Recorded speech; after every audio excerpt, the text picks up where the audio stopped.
نحمده ونصلي ونسلم على رسوله الكريم. بسم الله الرحمن الرحيم. الفصل الثاني. عن انس قال لما قدم رسول الله صلى الله عليه وسلم المدينة لعبت الحبشة بحرابهم فرحا لقدومه. رواه ابو داود.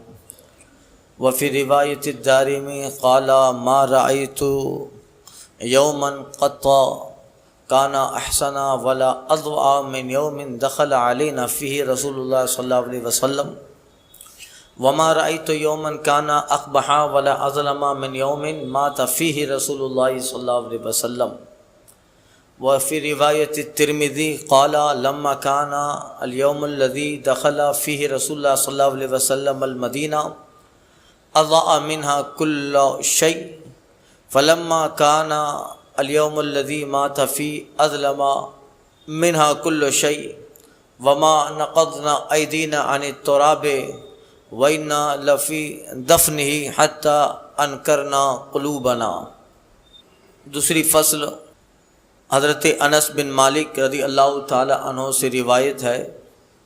وہ کہتے ہیں کہ جب آقا علیہ صلاۃ و تسلیم مدینہ شریف میں تشریف لے آئے تو حبشی بچے اپنے نیزوں سے کھیلتے تھے. سرکار صلی اللہ علیہ وسلم کے مدینہ پاک میں آنے کی خوشی میں، یعنی جس دن آقا علیہ صلاۃ و تسلیم ہجرت کر کے مکہ معظمہ سے مدینہ طیبہ تشریف لائے تو مدینہ پاک کے جو حبشی بچے تھے وہ اپنے نیزوں سے کرتب دکھاتے تھے، نیزہ بازی کرتے تھے، اور حضور کی آمد کی خوشی میں انہوں نے یہ طریقہ اختیار کیا تھا. نیزہ چلاتے، نیزے بازی، اور حبشی بچے اس طرح سرکار صلی اللہ علیہ وسلم کی آمد کے موقع پر حضور کا استقبال کر رہے تھے. الگ الگ لوگ الگ الگ طریقے سے حضور کی آمد پہ خوشی منائے. مدینہ کی حبشی بچے ہیں وہ نیزے چلاتے تھے خوشی میں. بنو نجار کی جو بچیاں تھیں وہ سرکار صلی اللہ علیہ وسلم کی آمد کی خوشی میں اپنے مکانوں کی چھت پہ چڑھ گئیں اور عربی میں استقبالیہ کلام پیش کر رہی تھیں. طلع البدر علینا من ثنیات الوداع وجب الشکر علینا ما دعا للہ داعی. اس طرح انہوں نے اپنے طور پہ سرکار کی آمد کی خوشی منائی. ارسل اللہ تعالی عندنا نورا مبینا مصطفیٰ ما جاء الا رحمۃ للعالمین. اس طرح وہ سرکار کی آمد پر خوشی منا رہی تھی. تو مدینہ کے جو حبشی بچے تھے، اب حبشی ان کا یہ کام ہوتا ہے، وہ لڑاکو ہوتے ہیں، وہ نیزہ باز ہوتے ہیں، تیر انداز ہوتے ہیں، گھوڑے سوار ہوتے ہیں، ان کے اندر یہ فن ہوتے ہیں. تو وہاں کے چھوٹے چھوٹے بچے جب دیکھا کہ ہر کوئی حضور کی آمد میں خوشی منا رہا ہے کہ آقائے دو عالم آفتاب رسالت اور نبوت اب مدینہ میں طلوع ہونے والا ہے، تو وہ یہ طریقہ اختیار کیے کہ نیزے سے نیزہ چلا رہے ہیں، نیزہ بازی کر رہے ہیں اور حضور کی آمد کے لیے خوشی منا رہے ہیں. پتہ چلا کہ جب مدینے کے لوگ سرکار صلی اللہ علیہ وسلم کی آمد میں یہ خوشی کا طریقہ اختیار کر سکتے ہیں تو 12 ربیع الاول عالمی طور پہ سرکار صلی اللہ علیہ وسلم کے دنیا میں آنے کا طریقہ ہے، تو پھر جھنڈے لگانا بھی بدرجہ اتم جائز ہے.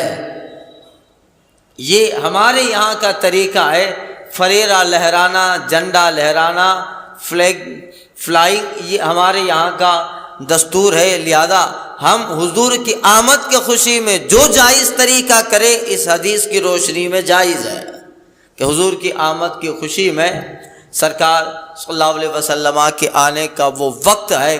فرمایا فرحن لقدومہ، حضور کے آنے کی خوشی میں یہ ایسا کر رہے تھے.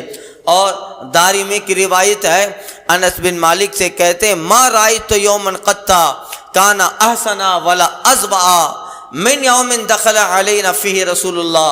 وہ کہتے ہیں میں نے کبھی نہ ایسا حسین دن دیکھا نہ ایسا روشن دن دیکھا اس دن سے زیادہ جس دن رسول اعظم مدینہ پاک میں جلوہ بار ہوئے ہیں. اس سے بہتر میں نے کبھی دن نہ دیکھا، نہ روشن نہ حسین نہ خوبصورت دن دیکھا اس دن سے جس دن مصطفیٰ جان رحمت مدینہ پاک میں آئے. یعنی اتنا حسین اور چمکیلا روشن و منور دن تھا جس دن کائنات کا دلہا مدینہ پاک میں قدم رنجا ہو رہے ہیں. وہ حضور کی آمد سے مدینہ پاک کی گلیاں مہک گئی، خوشی کی ایک لہر دوڑ گئی اور لوگوں کا اتساہ بڑھ گیا کہ آج ہماری زمین کو پیغمبر اعظم کے قدموں سے نسبت ہونے والی ہے. اب یہ اسرب یسرب نہ رہے گا. اب یہاں کی زمین بلاؤں و وباؤں سے نہیں، اب یہاں کا غبار اور یہاں کی خاک کی شفا بننے والی ہے.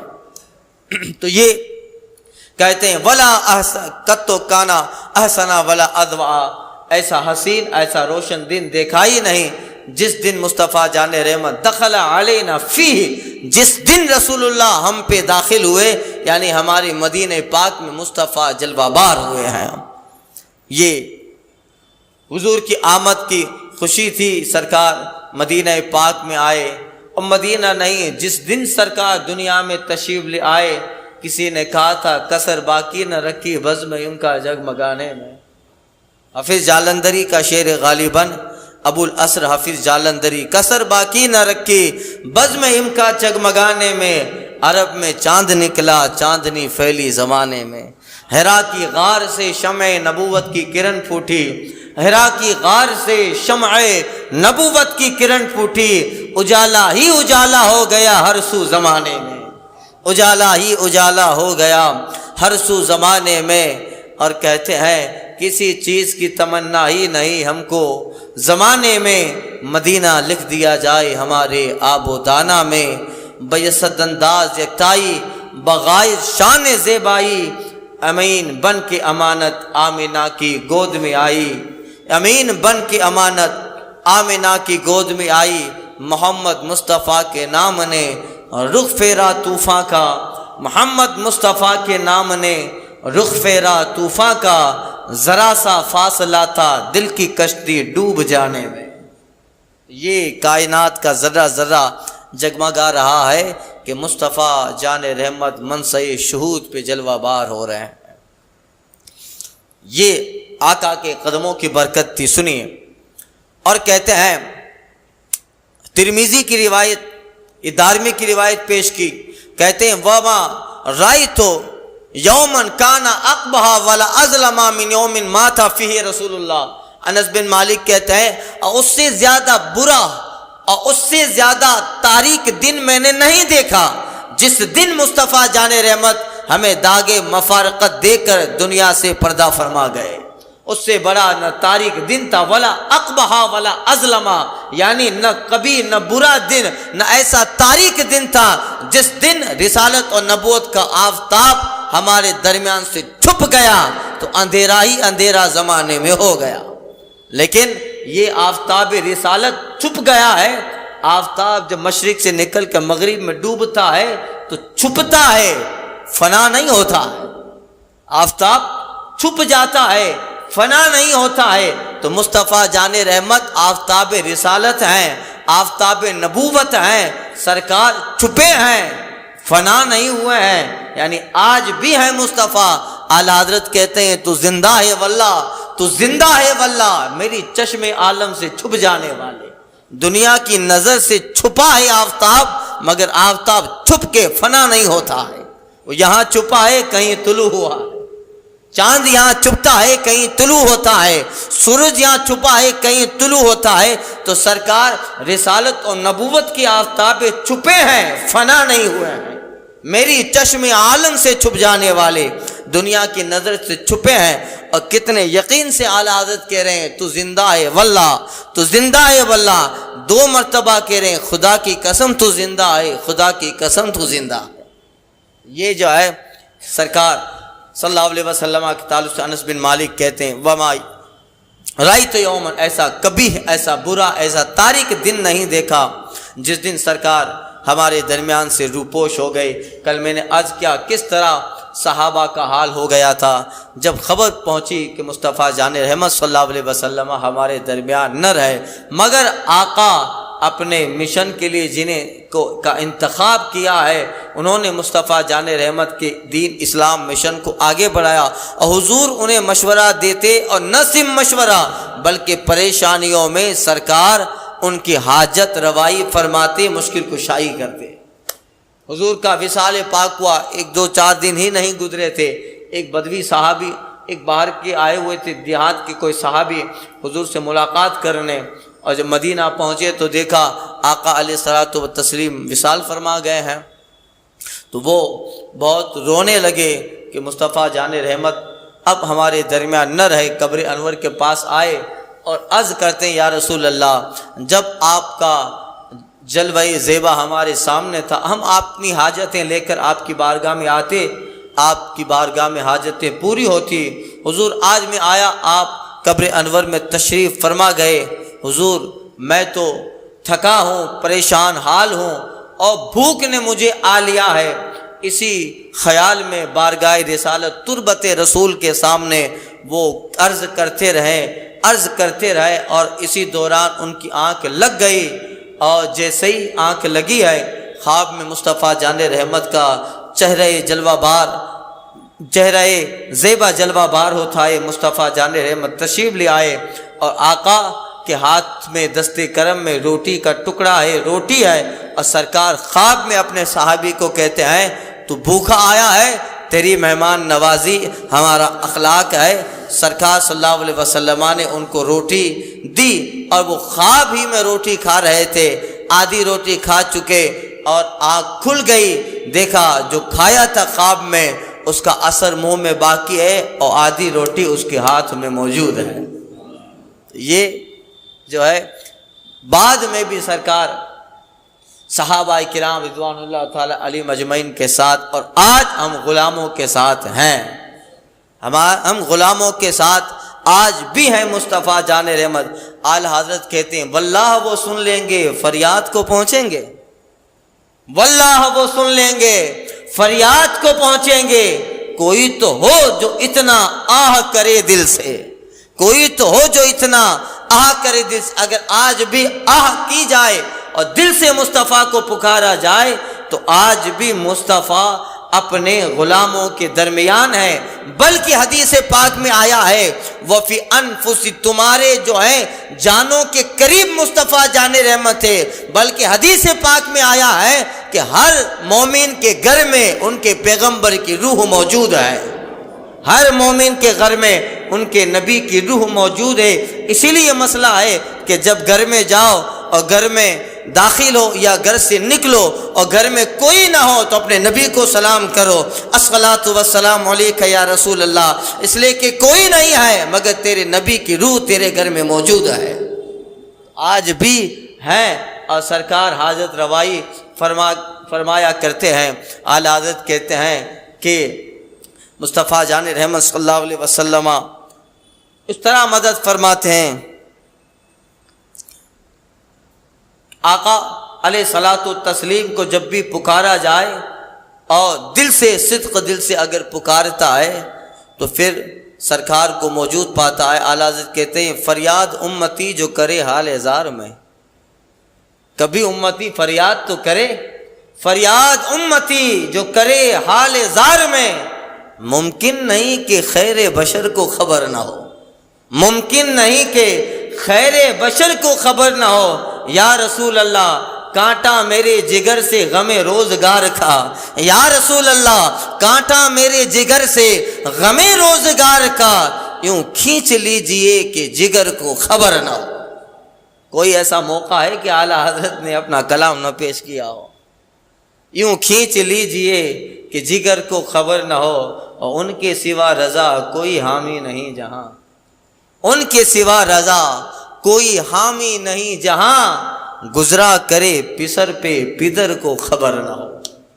یہ آقا صلی اللہ علیہ وسلم آج بھی ہمارے درمیان ہیں بس امتی پکارے، جیسے ہی پکارتا ہے مصطفیٰ جان رحمت کی دستگیری پہنچ جاتی ہے۔ اور انس بن مالک کہتے، روایت ہے ترمذی کی روایت ہے، قال لما کان یوم الذی دخل فی رسول اللہ، کہتے ہیں کہ جس دن رسول اللہ صلی اللہ علیہ وسلم مدینہ پاک میں داخل ہوئے، اضاء منا کل شیء، ہر چیز مصطفیٰ کی آمد سے روشن ہو گئی۔ اضاء کل شیء منہا، حضور کی آمد سے ہر چیز روشن ہو گئی۔ یہ سرکار کی آمد کا جو ہے دبدبا تھا، حضور کے حسن اور سرکار کی آمد کی برکتیں تھی۔ انس بن مالک کہتے ہیں جس دن مدینہ میں آئے ساری چیز روشن ہوئی، اور پھر ایک بار ہی نہیں بلکہ قیامت تک مدینے کو مصطفیٰ نے روشن کر دیا۔ اب عاشق سے پوچھو تو عاشق کے نزدیک تو مدینہ جنت سے بھی بڑھ کر ہے، عاشق کے لیے تو مدینہ جنت سے بھی۔ استاد زمن کہتے ہیں یہ رنگین یہ شادابی کہاں گلزار رضواں میں، یہ مدینے کی رونقیں، یہ بہاریں، خاک شفا، یہ مدینے کی چمکتی ہوئی چمکتے در و دیوار، یہ خوشگوار وہاں کی فضا، وہاں کا پانی، یہ ساری نعمتیں جنت میں ملے گی کیا؟ استاد زمن کہتے ہیں یہ رنگینی یہ شادابی کہاں گلزار رضواں میں، ہزاروں جنتیں آ کر بسی ہے کوئے جانا میں، ہزاروں جنتیں آ کر بسی ہے کوئے جانا میں، یہ رنگینی شادابی کہاں جنت میں ملے گی؟ ارے ہزاروں جنتیں مدینے میں آ کے بس گئی ہیں، یہ رنگینی یہ شادابی کہاں گلزار رضواں میں، ہزاروں جنتیں آ کر بسی ہے کوئے جانا میں، نہ کیوں آرائش کرتا خدا دنیا کے ساما میں، یا رسول اللہ تمہیں دلہا بنا کے بھیجنا تھا بزم امکا میں، تمہیں دلہا بنا کر بھیجنا تھا بزم امکا میں۔ تو یہ آقا کے قدموں سے مدینہ منور ہو گیا۔ اب مدینہ کا حال پوچھیے عاشق سے، مدینہ کا حال پوچھیے۔ استاد زمن کہتے ہیں مر ہی جاؤں جو چلوں اس در سے دو قدم، مر ہی جاؤں جو چلوں اس در سے دو قدم، کیا بچے بیمار غم قرب مسیحا چھوڑ کر۔ بلکہ مدینے کا حال جبریل سے پوچھئے تو جبریل کا حال استاد زمن کہتے ہیں کہ بے لقائے یار ان کو چین آ جاتا، اگر حضور کے مدینہ کے بغیر اگر جبریل کو چین آ جاتا تو بار بار جبریل سدرہ چھوڑ کے مدینہ میں نہیں آتے۔ کہتے ہیں بے لقائے یار ان کو چین آ جاتا اگر، بار بار آتے نہیں ہوں جبریل سدرہ چھوڑ کر، مر کے جیتے ہیں جو جاتے ہیں طیبہ کو حسن، مر کے جیتے ہیں، مر کے جیتے ہیں، مر کے جیتے ہیں جو جاتے ہیں طیبہ کو حسن، اور جی کے مرتے ہیں جو آتے ہیں مدینہ چھوڑ کر، جی کے مرتے ہیں جو آتے ہیں مدینہ چھوڑ کر۔ یہ ہے مصطفیٰ کے قدموں کی برکت کہ قیامت تک کے لیے مدینہ جنت نما بن گیا۔ یہ عاشق سے پوچھو تو مدینہ کیا ہے؟ اعلی حضرت کہتے ہیں طیبہ نہ صحیح افضل مکہ ہی بڑا زاہد۔ تو کہتا ہے زاہد کہتا ہے مکہ افضل، وہاں خانہ کعبہ ہے، زمزم ہے، مطاف ہے، صفا مروہ ہے، اور ساری برکتیں یا ارکان حج جہاں ادا ہوتا ہے، مناسک حج، یہ سارے جو ہے ارکان مکہ میں ادا ہوتے ہیں۔ خانہ کعبہ مکہ میں ہے۔ زاہد کہتا ہے مکہ افضل ہے، عاشق کہتا ہے کہ ہاں مکہ بھی افضل ہے، مگر اب بات مت چھیڑ، جب بات چھیڑے گا تو پھر پتہ چلے گا کہ مکہ سے مدینہ افضل ہے، بات مت چھیڑ۔ اعلی حضرت کہتے ہیں طیبہ نہ صحیح افضل، چلو مکہ ہی بڑا زاہد، طیبہ نہ صحیح، ارے زاہد مکہ ہی بڑا، طیبہ نہ صحیح افضل، مکہ ہی بڑا زاہد۔ ہم عشق کے بندے ہیں کیوں بات بڑھائی ہے، ہم عشق کے بندے ہیں کیوں بات بڑھائی ہے، یعنی مصطفیٰ جان رحمت کا مدینہ عاشق کے لیے مکہ سے بھی افضل ہے۔ اعلی حضرت کہتے ہیں غور سے سن تو رضا، کعبے سے آتی ہے صدا، میری آنکھوں سے میرے پیارے کا روزہ دیکھو، میری آنکھوں سے میرے پیارے کا روزہ دیکھو، یعنی کعبے کا کعبہ کہا ہے نا، کعبے کا کعبہ دیکھو، کعبے کا کعبہ بھی مصطفیٰ جان رحمت کا روزہ ہے۔ اور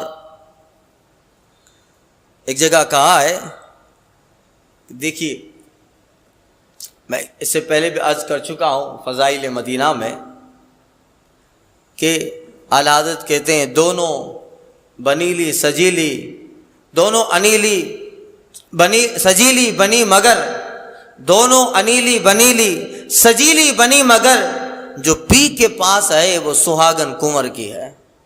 جو پی کے پاس ہے، اگر شہزادے اور کنور کی دو بیویاں ہو تو ان میں سے جو بیوی کنور کے پاس رہتی ہو وہ سہاگن مانی جاتی ہے، اور اس کا مقام اور منصب سب دوسری بیویوں سے، اس مثال ہے یہ صرف جو ہے استعارہ کر کے اس طرف دماغ دوڑایا ہے کہ دونوں انیلی بنی، کعبہ بھی بہت عزت، کعبہ بھی اور مقام عزت اور مقام احترام ہے، مدینہ بھی، دونوں مصطفیٰ جان رحمت کے قیام گاہ ہے، مصطفیٰ مکہ میں بھی رہے، مصطفیٰ مدینہ میں بھی رہے، اور مصطفیٰ کے قدموں سے دونوں کو شرف ملا، مگر ابھی مصطفیٰ مدینہ میں ہیں تو حال کیا ہے؟ اعلیٰ حضرت کہتے ہیں دونوں انیلی بنیلی سجیلی بنی مگر، جو پی کے پاس ہے وہ سہاگن کنور کی ہے، جو پی کے پاس ہے۔ اب دیکھیے جب شوہر کسی کو چھوڑ کے چلا جائے تو پھر وہ اس کے غم میں کالا کپڑا پہنتی ہے، کالا کپڑا، اور جس کا شوہر اس کے پاس موجود ہو تو وہ رنگین کپڑا پہنے، وہ کیا کرے؟ رنگین کپڑا پہنے، جس کا شوہر اس کے، تو ہجر غم کی علامت کالا کپڑا ہے اور وصل کی علامت رنگین کپڑا ہے، رنگین کپڑا ہے۔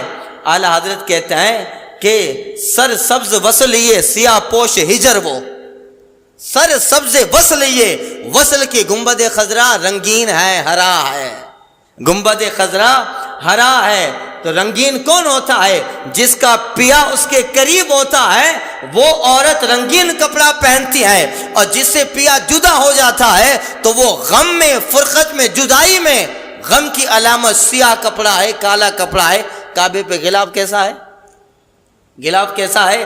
کعبے کا غلاف کالا ہے۔ اعلیٰ حضرت کہتے ہیں اسی سے اندازہ لگاؤ، سر سبز وصلیے سیاہ پوش ہجر، وہ ہجر کے اندر سیاہ پوش کالا کپڑا پہنے ہے، سر سبز وصلیے سیاہ پوش ہجر، وہ چمکی دوپٹوں سے جو حالت جگر کی ہے، چمکی دوپٹوں سے جو حالت جگر کی ہے۔ دوپٹہ بتا رہا ہے کہ جو پی کے پاس ہے وہ سہاگن کنور کی ہے۔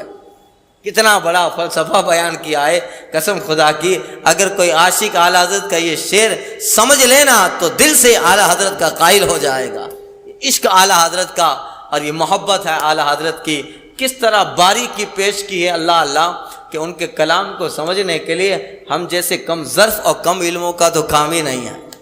ایسے احادیث اور اس طریقے سے استعارہ پیش کیا ہے اللہ اللہ۔ خیر ایسے تو کافی اشعار ہیں، اگر اس پہ گفتگو ہو تو پھر اس کے لیے انشاءاللہ وقت چاہیے۔ میں نے کئی دنوں سے ارادہ ہے جو اعلیٰ حضرت سرکار کا قصیدہ معراج ہے، جس کے تقریباً 65 یا زیادہ اشعار 65 سے قصیدہ معراج، وہ سرور کشور رسالت جو عرش پہ جلوہ گر ہوئے تھے، ان میں جو مثالیں دے کر رسول اللہ صلی اللہ علیہ وسلم کے سفر معراج کو اعلیٰ حضرت نے سمجھایا ہے، اور اس سفر کا جو نقشہ اعلیٰ حضرت نے کھینچا ہے، قسم خدا کی ایسا قصیدہ اب کیا لکھے گا کوئی، اس کے لیے کئی کتابیں چاہیے، کئی گھنٹے چاہیے، کئی دنوں سے ارادہ ہے انشاءاللہ وقت ملے گا تو یہ پورے اشعار کی تشریح کے لیے کچھ مجلس و محفل قائم کریں گے، ایک ایک شعر کی تشریح کے لیے انشاءاللہ تعالی، یا آنے والے سال میں انشاءاللہ جب شب معراج آئے تب انشاءاللہ۔ سنیے میں عرض کر رہا تھا، تو کہتے ہیں انس بن مالک کہ اضاء منها کل شیء، ساری چیزیں روشن ہو گئی جب مصطفیٰ جان رحمت مدینہ پاک میں آئے۔ فلما کان اليوم الذي مات فيه، اور جس دن مصطفیٰ جان رحمت دنیا سے پردہ فرما گئے، آپ ظاہری دنیا سے چلے گئے، اظلما منها کل شیء، ہر چیز تاریک ہو گئی۔ کہتے وما نفضنا ایدینا عن التراب، ابھی ہم رسول اللہ صلی اللہ علیہ وسلم کی قبر پہ مٹی دے کر اپنے ہاتھوں کو جھاڑا بھی نہ تھا، یعنی ابھی ہم مکمل طور پہ دفن کے سارے معاملات سے بالکل جو فری بھی نہ ہوئے تھے. وما نفضنا ایدینا عن التراب، ابھی مٹی اپنے ہاتھوں سے ہم نے جھاڑی بھی نہ تھی. وَإِنَّا لَفِي دَفْنِهِ، ہم حضور کے دفن ہی میں مشغول تھے. حَتَّى أَنْكَرْنَا قُلُوبَنَا، یہاں تک کہ ہم نے اپنے دلوں کو غیر پایا، یعنی ہم نے اپنے آپ کو اجنبی محسوس کرنے لگے کہ حضور چلے گئے. حضور تھے تو پھر سب تھا، اب ظاہری دنیا سے سرکار چلے گئے. تو حضرت بن مالک کہتے ہیں ابھی سرکار کے دفن سے ہم فری بھی نہ ہوئے تھے کہ ہمارے دلوں نے اپنے آپ کو غیر پایا، مطلب ہم خود کو اجنبی محسوس کرنے لگے. ہم خود کو اجنبی، ایسا لگتا تھا سارا سہارا چلا گیا، سارا سہارا چلا گیا. جس پہ کشتی تھی وہ جو ہے جس پر جو ہے وہ ہم لوگ بھروسہ کر رہے تھے، جس پہ ہمارا تکیہ تھا، ایسا لگ رہا تھا کہ سب کچھ ہم سے چھین گیا. ان کرنا قلوبنا، ہم نے اپنے دلوں کو غیر پایا، یعنی دل بھی اپنا نہ رہا، دل بھی اپنا نہ رہا. یہ اجنبیت محسوس ہونے لگی صحابہ کو. ظاہر بات ہے کہ تھوڑی دیر کے لیے، کچھ وقت کے لیے سنبھلتے سنبھلتے دیر لگے گی، سنبھلتے سنبھلتے دیر لگتی ہے. تو انس بن مالک کہتے ہیں کہ ابھی ہم نے اپنے ہاتھ جھاڑے بھی نہیں تھے اور سرکار کے دفن سے ابھی فری بھی نہ ہوئے تھے کہ اپنے دلوں کو غیر پایا. غیریت اور اجنبیت ہمیں محسوس ہونے لگی. ایسا لگتا تھا جو اپنا تھا وہ سب چلا گیا. یہ محبت ہی کہیے مصطفیٰ جان رحمت کی کہ ان صحابہ کو اگر جنگ میں ان کا بیٹا، ان کا بھتیجا، ان کا بھائی اگر شہید ہوا ہے جنگ میں، تو اتنا اجنبیت اور اتنا غم و درد نہ ہوا جتنا غم اور درد اور اجنبیت کا احساس مصطفیٰ جان رحمت کے ظاہری دنیا سے جانے سے ہوا. یہ ان کی محبت تھی.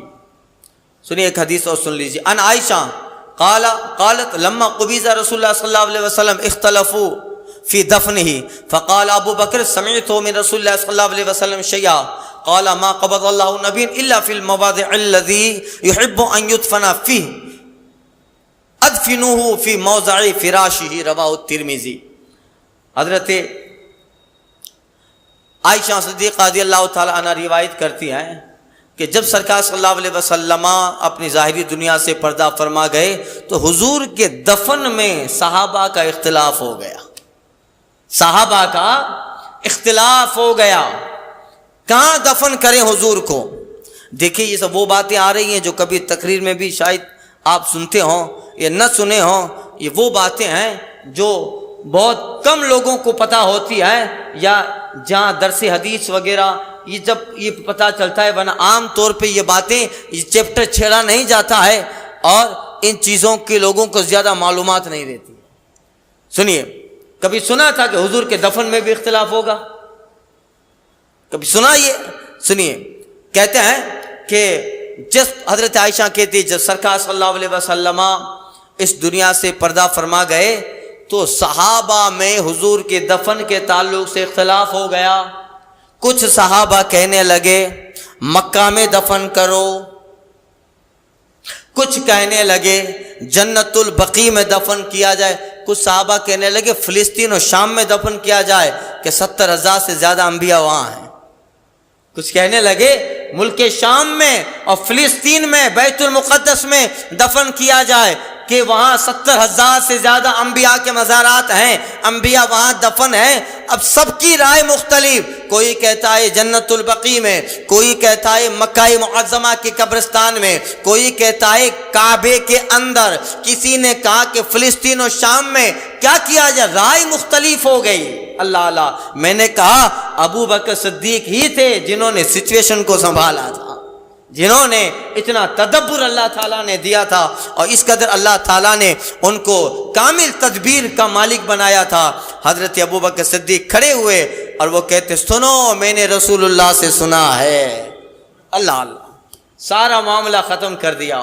سنو میں نے رسول اللہ صلی اللہ علیہ وسلم، کیونکہ پہلے ایسا ہی ہوتا تھا لوگوں کے دماغ میں جو تھا، اس اعتبار سے لوگ کہنے لگے کہ جو مبارک جگہ ہیں وہاں دفن کیا جائے، فلسطین، بیت المقدس، ملک شام جہاں انبیاء کرام کے مزارات ہیں، مکہ عظمت والی جگہ، وہاں کا قبرستان، خود خانہ کعبہ کے اندر جنت البقیع، جس میں کئی ایک صحابہ ازواج مطہرات سرکار کے صاحبزادے حضرت ابراہیم اور یہ سب جو ہے وہیں تھے.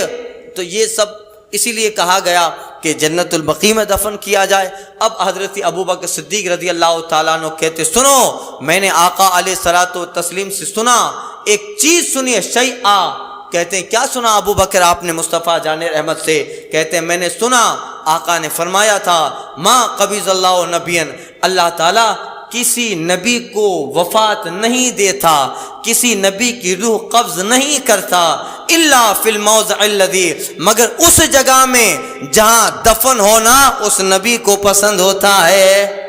جہاں دفن ہونا اس نبی کو پسند ہوتا ہے اسی جگہ اللہ نبی کی روح کو قبض کرتا ہے. اس حدیث سے پتہ چلا مصطفیٰ کی روح اللہ تعالیٰ نے اس جگہ دفن کی قبض کی ہے، حضرت عائشہ کے حجرے میں. پتہ چلا مصطفیٰ کو یہاں دفن ہونا پسند ہے، اسی لیے اللہ نے اس جگہ روح محمدی کو قبض کیا، اس جگہ روح محمدی کو قبض کیا ہے.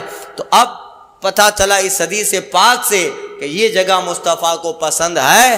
اب اس حدیث کی تائید سارے صحابہ نے کہ ابو بکر صحیح کہتے ہو، اسی جگہ دفن کیا جائے حجرہ عائشہ میں، حضرت عائشہ کے حجرے میں.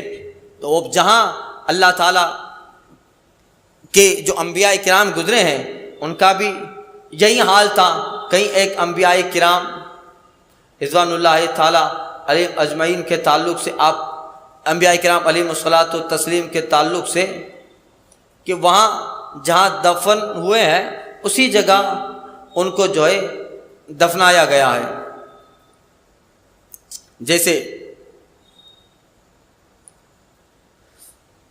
حضرت یعقوب علیہ السلام، حضرت موسیٰ علیہ السلام، حضرت موسیٰ علیہ السلام نے اللہ سے دعا کی تھی مولا مجھے فلسطین میں دفن ہونا ہے، تو اللہ تعالیٰ نے ان کو فلسطین پہنچایا، وہاں روح قبض ہوئی تھی. اسی طرح یعقوب علیہ السلام اپنی زندگی شریف میں فلسطین پہنچے، پھر وہاں ان کی وفات ہوئی اور وہاں دفن ہوئے. اور اسی طرح حضرت یوسف علیہ السلام، تو پھر ان کی جو ہے پھر تابوت نکالا گیا، اس جگہ پہنچایا. یعنی انبیاء کرام کے تعلق سے ایسی کافی روایت اور کافی انبیاء کرام کے تعلق سے یہی ہیں کہ جہاں وصال فرمایا وہیں دفن ہوئے. اس حدیث کی روشنی میں حضرت ابوبکر صدیق نے معاملہ حل کر دیا، فرماتے ادفنوا فی موضع فراشی، اے صحابہ حضور کے بسترے کی جگہ ہی قبر بنا دو، آپ کو دفن کرو. یہاں تک کہ حضرت عائشہ صدیقہ رضی اللہ تعالیٰ عنہ جہاں بیٹھی تھیں اور جس بسترے پہ سرکار صلی اللہ علیہ وسلم کی روح قبض ہوئی اسی جگہ قبر بنائی گئی. آج جو قبر رسول ہے، تربت رسول ہے، یہ وہی جگہ ہے، عین اسی جگہ سرکار صلی اللہ علیہ وسلم کی روح قبض ہوئی اور اسی جگہ آپ کی قبر پاک بنی. یعنی جب اختلاف ہوا تو اس کو بہت اچھی طریقے سے اگر ٹیکل کیا تو حضرت ابوبکر صدیق کے تدبر نے کیا. تو یہ پھر آپ یہ حدیث سنائے اور پھر صحابہ کی رائے اس پہ متفق ہوئی تو پھر اسی جگہ سرکار صلی اللہ علیہ وسلم کی قبر پاک بنائی گئی اور اسی جگہ سرکار صلی اللہ علیہ وسلم کا روضہ پاک تعمیر ہوا. پھر بعد میں جو ہے حجرہ عائشہ کچھ زمانوں تک حجرہ عائشہ رہا، ایسی قبر رہی. پھر بعد میں حالات بدلتے رہے، اسلام نے زور پکڑا اور پھر جو ہے فاروق اعظم خلفۂ راشدین کے بعد پھر سلاطین کا زمانہ اور ایسے ایسے سرکار کے عاشق گزرے کہ پھر اس سرکار حضرت عائشہ صدیقہ رضی اللہ تعالیٰ عنہ کا جو حجرہ تھا وہ بالکل کچا حجرہ تھا، گارے سے بنا ہوا حجرہ تھا. مگر پھر بعد میں آنے والے حضور کی محبت میں تربت پاک کو، اس حجرے کو اس طرح رینوویشن کرتے رہے، اس طرح اعلیٰ سجاتے رہے، اس طرح کیے کہ یہاں تک کہ ہم نے دیکھا کہ جب ترکی کا زمانہ آیا تو عالی شان روزہ بن گیا. ان بادشاہوں کے زمانے میں بھی بہت عالی شان بنا، مگر پھر آگے جو بادشاہ ہوئے ترکی کے زمانے میں پہلے پھر جو ہے گنبد بنے، بہت پہلے ہی بن گئے. پھر اس پہ جو ہے سرکار صلی اللہ علیہ وسلم کے جس قدر عظمت والی وہ جگہ ہے اس قدر اس کا جو ہے ظاہری ڈھانچہ روضہ پاک کا بنایا گیا، اور آج دیکھو الحمدللہ سونے کی جالیاں لگی ہیں۔ یہ جس حیثیت کی جگہ ہے اس حیثیت کا یہ تو غارت کرے اللہ تعالیٰ اس حکومت کو۔ آج سے 3 سال پہلے گنبد خضرا کو ڈھانے کا منصوبہ بنایا تھا، سعودیہ نے ڈھانے کا منصوبہ بنایا تھا، اور کچھ نہ کچھ کرتے رہتے ہیں۔ 1 سال 2 سال پہلے کہا تھا کہ کلر چینج کر دیں، یہ کلر چینج کر دیں۔ یہ ترکیوں کے زمانے کا ہے، ترکیوں نے یہ رنگ کیا تھا، ترکیوں کے زمانے کا۔ پہلے حضور کے گنبد کا کلر سفید تھا، دودھیا رہا، بلو رہا، پھر سفید تھا ترکیوں کے زمانے میں گنبد خضرا کا کلر۔ پھر ترکیوں نے سفید سے اس کو ہرے کلر میں تبدیل کیا، اور پھر اب یہ چاہتے ہیں کہ پھر کلر بدل دیں یا گنبد کو ہٹا دیں۔ اور ایسے بھی منصوبے معاذ اللہ بنائے تھے کہ حضرت ابوبکر صدیق و فاروق اعظم کی قبر کو جو ہے بالکل مسمار کر کے ایسے لیول بنا دے، معاذ اللہ۔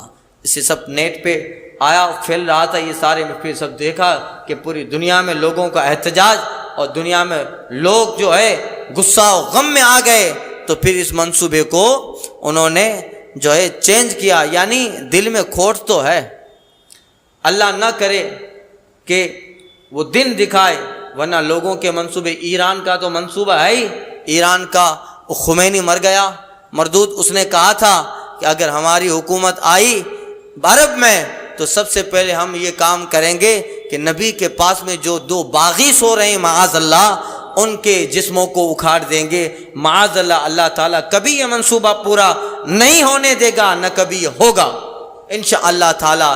اس لیے اللہ تعالیٰ کے پیغمبر اعظم کے 2 چہیتے وہ خوش نصیب صحابی ابو بکر و عمر ہیں، انہی سے بھی رونق ہیں، یہ 2 ستارے ہیں۔ اعلیٰ حضرت کہتے ہیں سادین کا کران ہے پہلو ماہ میں، حضور چاند ہیں، اور چاند کے گرد جو 2 ستارے ہوتے ہیں، 2 ستارے وہ بہت چمکیلے ہوتے ہیں۔ ابو بکر عمر آفتاب رسالت و مہتاب مصطفیٰ جان رحمت رسالت کے چاند ہیں، اور یہ 2 ستارے ہیں جو بہت چمکیلے ہیں۔ اور دوسرے صحابہ جو جنت البقیع میں آس پاس فرشتوں کا آنا، 70,000 صبح 70,000 شام، یہ دوسرے ستارے ہیں جو چمک رہے ہیں۔ اعلیٰ حضرت کہتے ہیں سعدین کا قران ہے پہلو ماہ میں، جھرمٹ کیے ہیں تارے تجلی قمر کی ہے، جھرمٹ کیے ہیں تارے تجلی قمر کی ہے۔ اللہ تعالیٰ قبول فرمائے، اللہ تعالیٰ جو ہے ایسا دل لائے کہ پھر جو ہے اللہ تعالیٰ وہاں کے متولی، وہاں کے نائبین کو سرکار کے سچے عاشق ہوں، تاکہ اہل سنت والجماعت کھل کر اپنے معمولات پہ عمل کر سکیں، اور جن جن جو ہے صحابہ صحابیات ازواج مطہرات اہل بیت کے گنبدوں کو اور مزار کو گرا کر بالکل سپاٹ کر دیا گیا، اللہ پھر وہ دن لائے کہ ان سب کے روزے بنے، ان کی بارگاہیں ایسی بنے جیسی ان کی شخصیت اللہ نے بنائی ہے، جیسی اللہ نے ان کو عزتیں دی ہیں۔ تیرے حبیب کا پیارا چمن کیا برباد، تیرے حبیب کا پیارا چمن کیا برباد، الہی نکلی نجدی بلا مدی۔